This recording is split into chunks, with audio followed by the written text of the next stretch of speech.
they've shown political resistance, a political struggle, a spirit for that, a desire for that, and also political consciousness and awareness. Now, in the creation of that political consciousness and in concretizing that in the form of political resistance, what has been the role of Netaji, especially during the period when he emerged as the leader, Netaji, in Calcutta?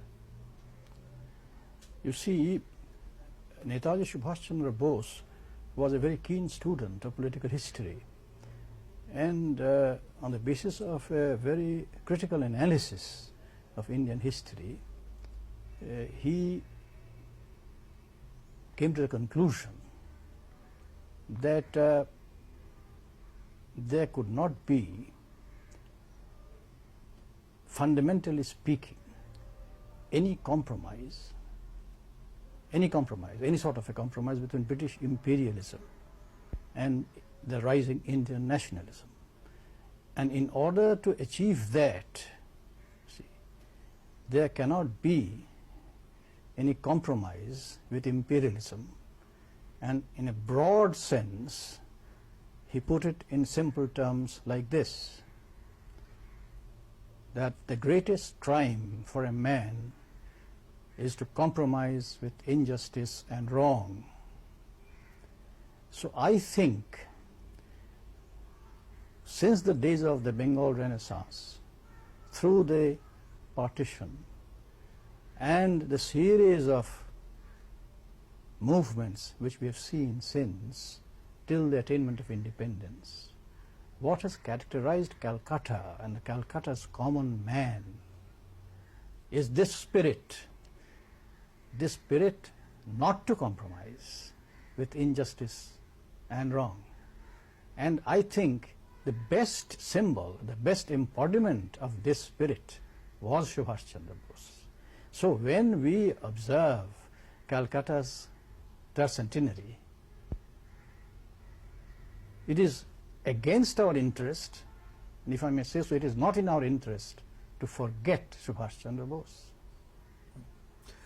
On the day on which Netaji left Calcutta in 1941, and as the celebrated event of his leaving, and which I believe that you were with him on that day, what was the day like? What was the mood like? What was the situation like when you went out of this house in that car on the streets of Calcutta at that historic moment? If you could describe that particular day and those moments. It was Netaji's faith that in order to achieve anything big, anything great, in order to achieve a real ideal, you see, that one has set before himself. You see, you have to have what he called the one-pointed determination, a single-minded determination, and you cannot be deflected from that aim by any other consideration. So when it came to a final battle with imperialism, he was prepared to take every possible risk, so to say, leave everything behind and take the plunge into the unknown and go forward.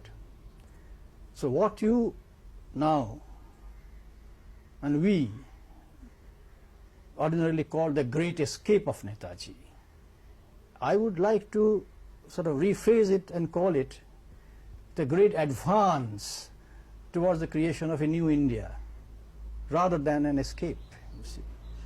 So that was the spirit which animated him. I saw this spirit, this single-minded determination in his physique, in his mind, in his face. Drama.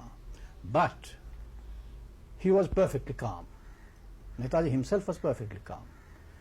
I was very tense, but because I was myself a very diffident person, I was at least outwardly very calm. And he had planned the entire escape to the minutest detail, from the exit from his room, which you can see upstairs, to his departure or crossing the Indian frontier a few days later. Every detail was worked out. So he was supremely confident, and when he came down,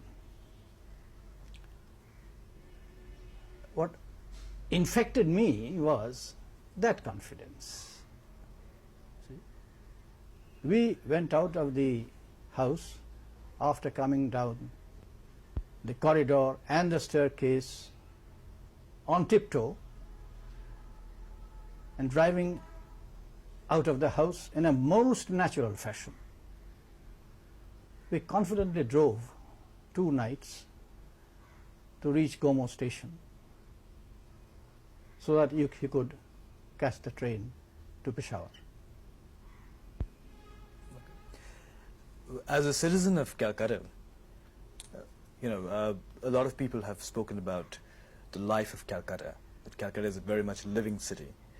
For you, where does that life of Calcutta reside? What is that in Calcutta which makes it a living city? I'm afraid I have a slightly different opinion.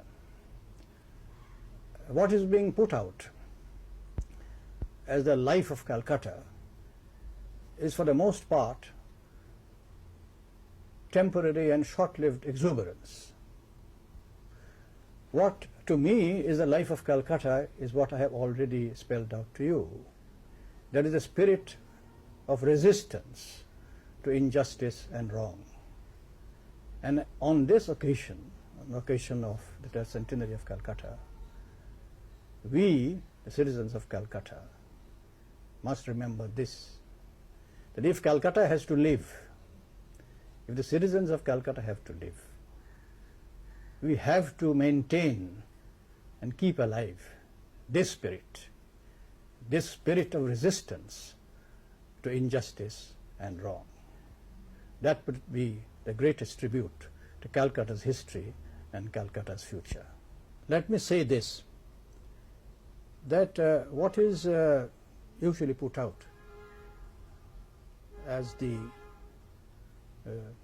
life of Calcutta, or the undying life of Calcutta, is for the most part temporary exuberance and nothing more than that.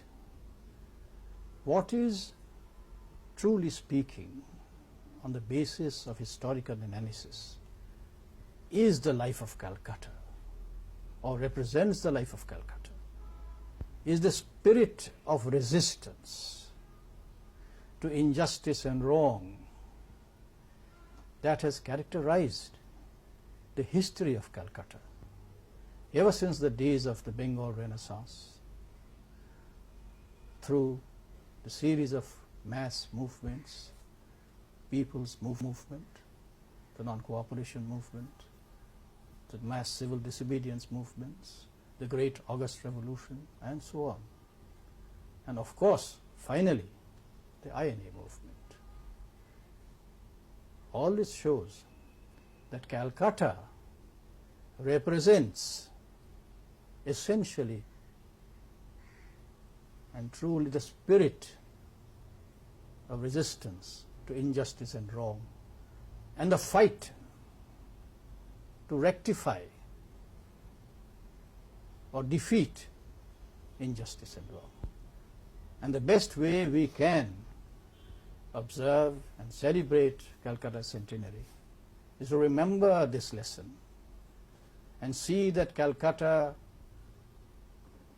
relives that history and restores to herself this spirit, symbolized best by his life and action by Netaji Subhas Chandra Bose, the spirit of resistance to injustice and wrong. Thank you.